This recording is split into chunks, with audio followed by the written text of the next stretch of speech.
Surgery for macular holes derive their origin from a spark of brilliance connecting the role of vitreous to the formation of macular holes, and hence designating vitrectomy as a principal mode of management.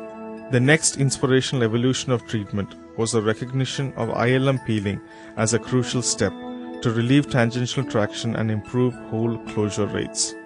Vitrectomy usually starts with injection of IVTA to stain the vitreous. A proper PVD induction is assisted this way, and it ensures that there is no vitreous remnants on the disc or the macula.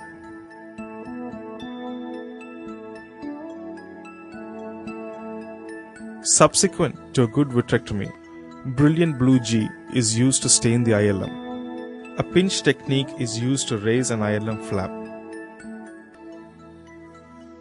The edges of the lifted ILM are grasped carefully using forceps and taken towards a hole.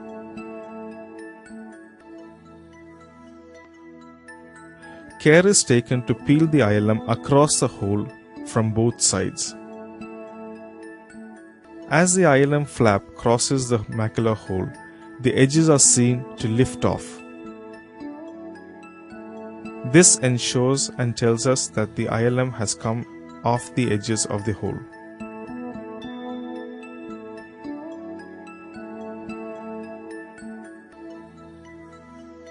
To summarize classical ILM peeling, the ILM has to be peeled across the hole from both edges. Always watch for the lifting of the edges of the hole. The hole usually is recognized to be smaller after the peel, and spending time on a fluid air exchange is very important. Usually, classical ILM peels result in excellent closure of macular holes. The improvements in techniques and modifications have improved the surgeon's confidence to deal with holes larger than 800 microns or holes that are very old in duration. 4 modifications are discussed here: fluid air exchange at the base of the hole, mechanical closure of the hole, larger peels of the ILM, and the inverted ILM flap technique. Fluid air exchange at the base of the hole is a controversial technique. There is a high propensity for damage to the RP while performing this. However, a slight modification in the technique increases the safety factor. The soft tip cannula should not be introduced entirely into the macular hole. As shown in this video, the soft tip cannula can be introduced and withdrawn. By capillary action, the fluid in the hole rises to the cannula, and the fluid air exchange can be done. This probably creates a small vacuum at the hole temporarily and causes an increased negative pressure, allowing the retina to stick to the RPE base more effectively.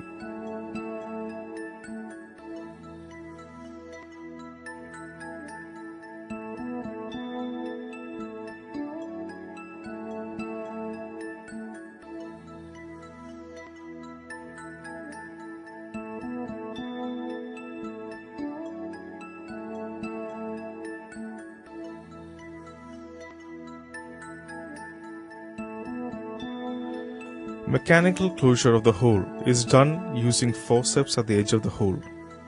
Again, this is a technique that should be done very carefully, otherwise significant damage to the hole may occur. Mechanical closure is done after a good fluid air exchange. The edges of the hole are stroked with the tip of a forceps or a soft tip cannula. The edges may be grasped with a forceps and pulled to the center to create a dumbbell after the edge is approximate. However, a cautionary word regarding this technique: it should be done with extremely soft hands and may be attempted only in very large or chronic holes. This technique helps in 2 ways. 1. It clears a remnant ILM off the edges of the hole.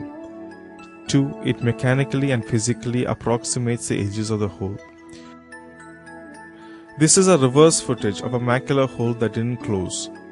On review of the footage, one can see that the ILM has been peeled, however not properly across the edges of the hole.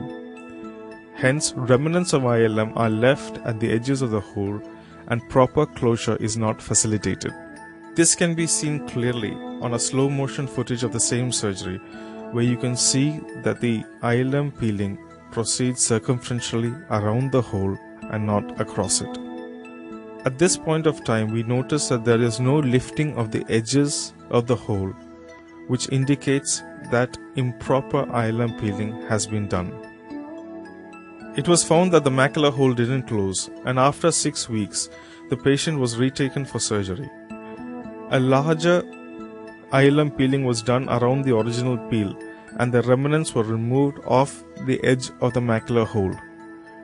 This facilitated in closure of the hole after the second surgery. These techniques help in hole closure, but sometimes we are left with a type 2 closure, also called a flat open configuration. It is called a flat open configuration because the retinal edges have flattened out, but the RPE is still exposed and open. A surgical modification to overcome this particular type of closure is called the inverted ILM flap technique. In the inverted ILM flap technique, the lifting of the ILM flap proceeds in the similar fashion by pinching it off. The ILM flap is then raised and proceeded towards the macular hole. Large petals of ILM flaps are created in what I call a petaloid peel. Care is taken not to allow the ILM flap to cross the macular hole edge. In a similar fashion, petals of ILM are raised, lifted, and taken to the edge of the hole 360 degrees.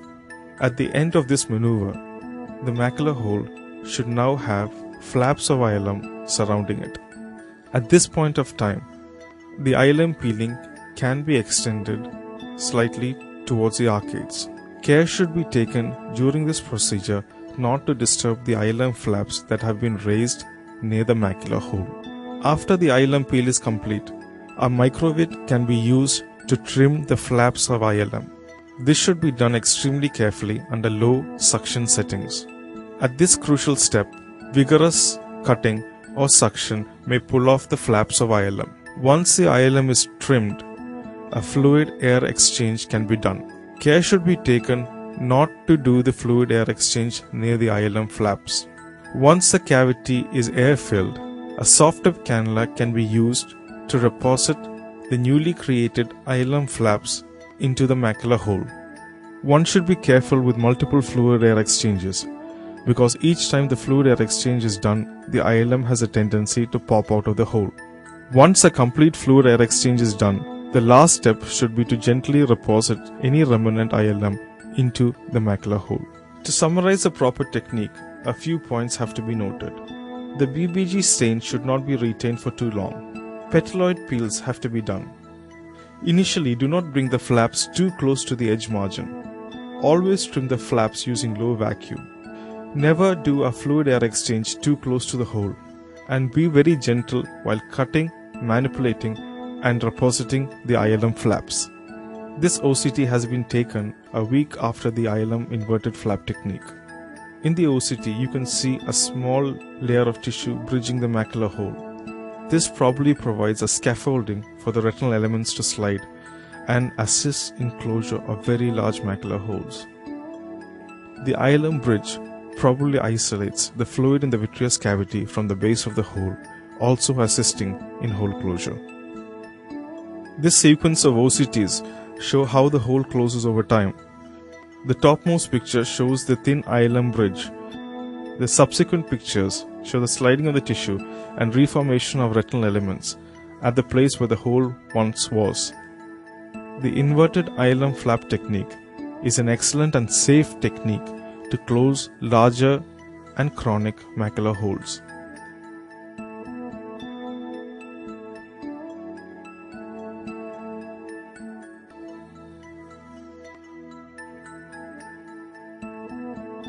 To conclude, a large number of modifications have come into our surgical armamentarium. These allow us to confidently tackle and overcome macular holes.